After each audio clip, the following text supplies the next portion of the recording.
Hello, this is Mark from Westchester, Pennsylvania, coming at you, and I'm doing a vinyl community uh, subscriber contest, and this is I'm entering Bill from Vinylverse, his 100 subscriber contest, and this is a contest involving live music.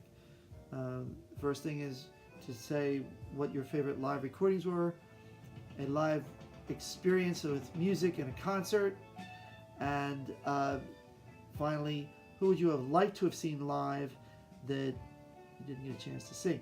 All right, so I have 3 recordings. Here is the first. This is Frank Zappa's "You Can't Do That on Stage Anymore," the Helsinki concert. In 1974, he took his lineup of everyone. Let's see.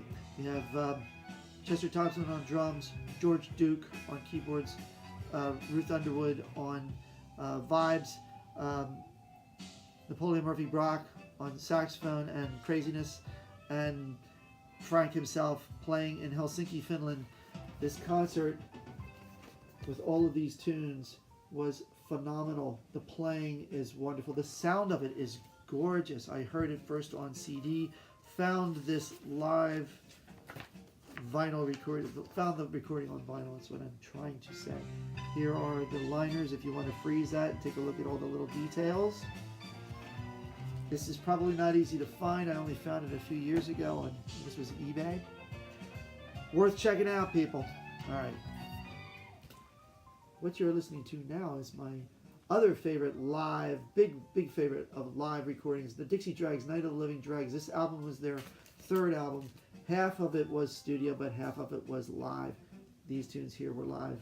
They played at the Montreux Jazz Festival in Montreux, Switzerland in 1978, and the whole concert was recorded and filmed and was only released on film about 10 years ago, 15 years ago.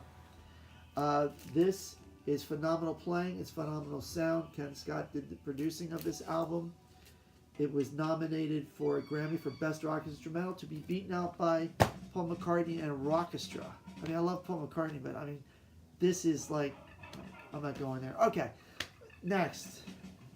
This is off the beaten path for live recordings because this is a classical recording done by pianist Dinu Lipati, who was a phenomenal piano player back in 1950. He recorded this. This was the last year of his life. He died of leukemia, and he was very sick when he recorded this, but he was totally immersed in the music at this concert. I had not known that he was sick when I first heard this. It's pretty amazing. There's here's a photo of him and some information I downloaded. It says here, the program would be a handful of his favorite works, which included Bach and Schubert and Chopin. Where's the thing I wanted to read? Despite his youth, Lipati poured into his performance unique wisdom, a distillation of everything he had lived for. He knew that this would have to stand as his final statement as an artist, and that there could be no afterthoughts or retakes. And it was phenomenal. And if you'd like to check it out, I'm sure it is available. That was an old Angel recording. These are old 1950s albums I have here that I got at my favorite record store, the Mad Platter in Westchester, which is going to be going out of business in about a month. Okay, next. Live performances that, a live performance that I was at that was memorable. I took a lady friend of mine to see Anderson, Bruford, Wakeman, and Howe at the Philadelphia Spectrum in 1989, and we got there just in time for the concert to start, but my lady friend needed to get a beer, so we had to get a beer. We had seats on the floor, so we got the beer and we're walking to try to get to our seats, and the lights go down. It's pitch black, we don't know where we are, and then all of a sudden I'm here, she's here, and a spotlight comes down right next to her, and then you hear, and I'm like, that's John Anderson standing right next to her. Now she didn't see this, so I had to like turn her so she would see him, and she just went,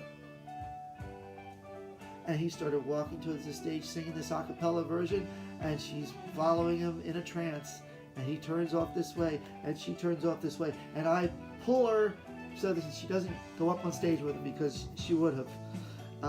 We got our seats. He went up on the stage, and the concert continued.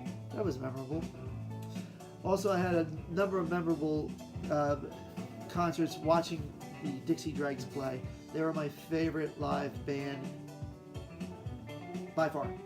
And my oboist Jill Haley and I of One Alternative. One Alternatives? That's our album. One of our albums. We opened up with the Dixie Dregs on October 10th, 1992 at the Chestnut Cabaret in Philadelphia, and it was the best night of my life. It was just, nothing went wrong that night. Everything was perfect. Okay. Someone I haven't seen in concert and wish I could, but I will never get a chance to. The Beatles! The Beatles! Would have loved to have seen the Beatles. Probably would have gone deaf though with all the screaming people. A friend of mine went to see them. He said, he was like, he just heard a bunch of screaming. He saw these people about that big. And those were the Beatles. The people on the stage. Yes, they were the Beatles. Would have also, I did see George Harrison. I saw him in 1974, and I saw Paul and Ringo at Radio City Music Hall about 10 years ago, and that was fabulous. I didn't know which guy to look at. I was about 100 feet away from them. I was like, oh, there's Paul and there's Ringo, but I couldn't get them in this. And I was like, I think I'll look at Ringo because I don't get to see Ringo play his drums that much. That was phenomenal, but never got the chance to see John Lennon. That would have been nice. That would have been really nice. When he came out with his last album, I thought, well, it's okay, but maybe the next one will be better. And then he was murdered, and there was no chance that he was going to go on tour. He said that he was planning to go on tour the next year. That would have been, I would have gone to that. Definitely would have gone to that. One other person I would have loved to have seen that I did not see was James Brown. I would have loved to have seen him back in 1966, 66, 7, or 8 with the Flames, the dancer guys, and he would be dancing with them and shaking their hand. They'd be dancing, grooving. There's a great video online that shows them. That looked like so much fun. Speaking of so much fun, this has been so much fun. I'm done with my entry. Bill, good luck with your channel, and all the best to all the other entrants, and I hope to be back with one of my own personal videos at some point in the near future. Bye.